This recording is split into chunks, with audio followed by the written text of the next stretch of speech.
Welcome to More Human, More Kind, the podcast helping parents of LGBTQ plus kids move from fear to fierce allyship and feel less alone and more informed so you can protect what matters, raise brave kids, and spark collective change.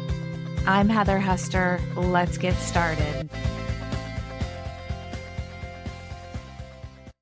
Welcome to More Human, More Kind, and to this very special Pride Month series, 5 Lessons from Parenting with Pride. I'm Heather Hester, and I am so glad you're here. This is the 3rd episode of 5 transformative lessons I've learned through writing Parenting with Pride, and more importantly, through living it, through loving, raising, and advocating for my LGBTQ plus children. So whether you're a parent, an ally, or someone who simply wants to better understand how to lead with compassion and clarity in a very divided world, this series is for you. So let's take a deep breath and begin. One of the most profound truths I've learned is this: your response becomes your child's inner voice, especially in those early moments when they come out, when they share a truth, or when they express something that challenges what you thought you knew. That's when your words matter, your tone matters, your body language matters. I have not always done this well. In fact, before I was really present and aware with my words and my responses, I was probably about 50-50, seriously. When Connor came out to us, I remember the flood of emotions: fear, surprise, love, anxiety. But what Steve and I each said first, and what we did individually and collectively as his parents, and the days and weeks that followed became the foundation for how safe, how confident, and how comfortable he felt being himself. If I could go back to that moment now, I would do so many things differently. And thankfully, through the weeks and the months and the years that followed, through all that I have learned, through all that we have learned as a family, through the vulnerability and the honesty, I've been able to repair the hurts, the pain from our early missteps. And Steve has too. Understanding this was one of the things that made Grace's coming out a vastly different experience. So this is all to say, it's okay if you don't get it perfectly right in the moment.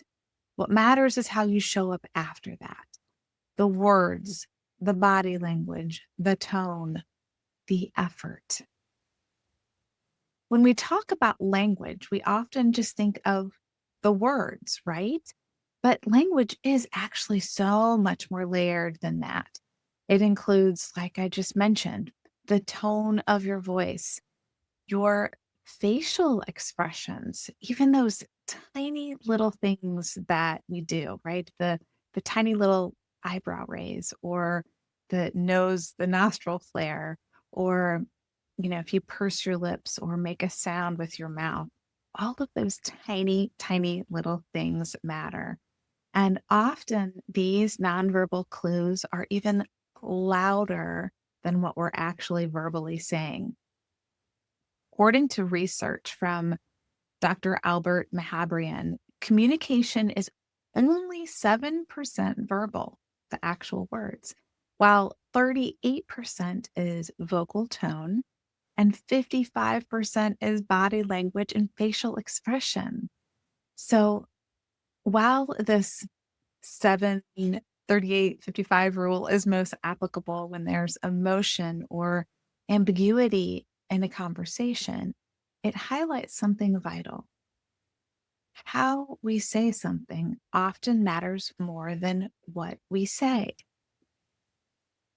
So let's break this down. First of all, the tone of voice, your tone of voice. Think about how you use your tone of voice to communicate how you're feeling or what you're thinking. You can say the same phrase, I love you, for example, in a way that feels like a big warm hug, right? Or you can say it in a way that feels passive aggressive, dismissive, or even angry. Our tone tells the truth, even when our words don't. Saying, okay, in a flat or cold voice versus an affirming tone, okay, or okay. There's one example, right? Or a couple of examples. Another is using sarcasm or humor that masks your discomfort or when you're trying to mask judgment. Most LGBTQ plus people are finely tuned tone because they've learned to listen for signs of danger or rejection. So if your tone doesn't match your words, they'll feel it, even if they can't name it. The next is our body language. Our bodies speak way before our mouths do. And when a child is sharing something vulnerable, they're watching us closely. They'll notice if we cross our arms or lean away from them instead of leaning in. They'll notice if we make eye contact with them or if we're busy looking at our phone or writing something down or looking at our computer. They notice if our shoulders tense up, if we clench our fists, if we fiddle with our hands or with our hair or cross our legs and shake our leg, whatever that nervous or anxiety tick thing that we do, they notice that. And they notice when our faces look open and curious. Subtle signals can send a loud message. Like, for instance, this is uncomfortable. I don't want to hear this. Or I'm here. I'm listening. Keep going. Your face and your energy often reveal your true reaction, even when your words are careful. Like we just talked about, a quick wince, raised eyebrows, a frozen or a kind of plastic face, a fake smile. These things register fast for someone who's already afraid of how you might respond. Stop for a moment and ask yourself, what does your face say, or what facial expression do you make when you are surprised or uncertain or confused? How does your energy feel? Do you feel really rushed? Do you feel like that cortisol coursing through your body? Or do you feel calm? Do you feel like really tense, perhaps angry, judgmental? Or do you feel just completely relaxed, maybe warm and loving and soft and open? Language is about so much more than getting the words right. It's about respect, identity, belonging. Making the effort to learn and to practice makes a difference because ultimately it's about dignity. And yes, you might stumble. That's okay. I certainly did so many times, and I still do. But what matters is that you, me, we keep trying. We keep correcting ourselves. And most importantly, we don't make our effort their burden. The most powerful language you can offer is alignment. And this is when your words, your tone, your body, and your energy all come together to say, I'm here for you. I love you. You are safe with me. That's when your child doesn't just hear your support, they feel it. Over time, your child internalizes the messages you send, whether they are spoken or unspoken. So think about, are you telling them you are seen, you are valid, you are safe with me? Or are they hearing, you confuse me? I'm uncomfortable with who you are. You're too much. Your reaction has the power to either build a bridge or create a chasm. And the good news is you always have the power to return, repair, and reinforce love. I want you to take a few minutes now, if you can, and think of a recent moment when someone came to you with something vulnerable. Think about what your body, your tone, or your energy communicated, even before you opened your mouth to say something. I want you to think about how you want your child to feel when they share something with you. And then finally, I want you to think about the last time you paused to examine the language you use, whether it's about gender, identity, queerness. Is there anything there that might need to shift? It is fully, and always okay to say, I'm learning. I might mess up, but I'm committed to getting it right. So even when you are committed to getting it right, you will get it wrong sometimes. We all do. It's part of being human.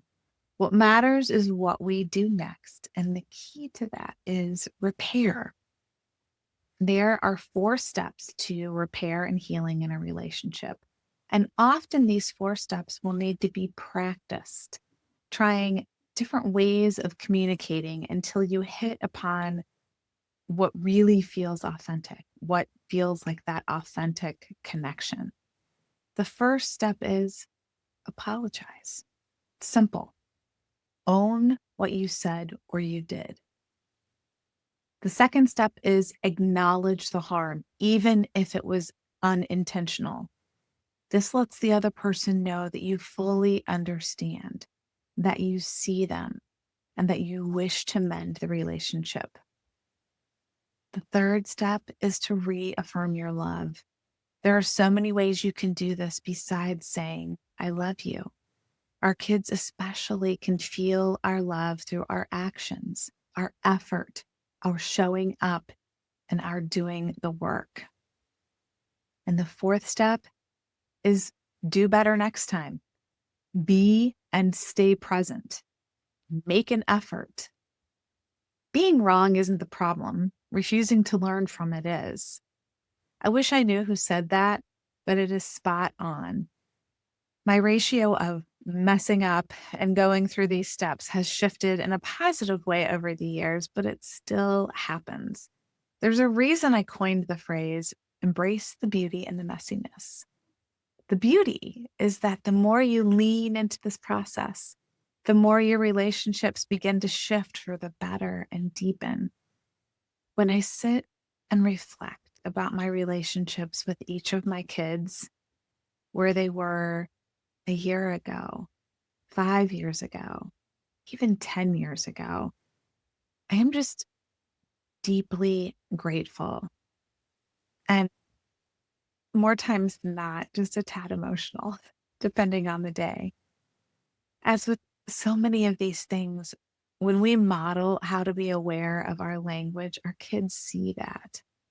One more thing that we can show and not tell. So now it is time for the listener queries, the segment that will be an ongoing part of every solo episode where I will answer questions from you. I'm starting with the most common questions I've heard over the years, but consider this your official invitation to email me with your most burning questions. So, this week's listener query is one I get asked a lot. What's the deal with the word queer? Is it okay to use? And what's the history behind it? So, the origins of the word queer, it originally meant strange or peculiar and was a neutral term in the 16th century. But by the early 20th century, it was weaponized as a slur against people perceived as gay, gender nonconforming, or seen as different. It became deeply hurtful and even dangerous. In the late 1980s and early 1990s, or throughout the 1990s, activists, especially those involved in groups like Queer Nation, reclaimed the word queer as a bold and defiant identity. It became a way to push back against shame and say, I refuse to hide. I am proud to be different. I love this quote from the Queer Nation Manifesto. Yeah, queer can be a rough word, but it is also a sly and ironic weapon we can steal from the homophobe's hands and use against him. Today, many people, especially younger generations and activists, embrace the word queer as an inclusive umbrella term. It can refer to sexuality, gender, politics, or even a general identity outside the mainstream. It's fluid, expansive, and often intentionally non binary. That said, not everyone is comfortable with the word, especially older LGBTQ plus people who grew up hearing it as a slur. It's important to respect how someone identifies and never apply the term queer to someone unless they've claimed it for themselves. So, bottom line, queer is both a reclaimed identity and a living word. For some, it's healing. For others, it's still quite painful. The best practice here, ask, listen to what people tell you, and honor how people name themselves. The three things I'd love for you to take away from today's episode. One, your first response matters, but so does your follow through. Two, language shapes identity. Using affirming language is an act of love. And three, repair is possible. Mistakes are not the end of the world. They're not the end of the story, as long as you are willing to learn and grow. Thank you for joining me for today's reflection in this special Pride Month series, 5 Lessons from Parenting with Pride. If this episode resonated with you, I invite you to share it with a friend and definitely subscribe so you can catch new episodes every Tuesday and Friday. Pride Month is a fantastic time to find out what kind of ally you are. So click on the link in the show notes to find out your ally superpower. Until next time, keep showing up, practicing allyship, and remember, you are not alone. Happy Pride.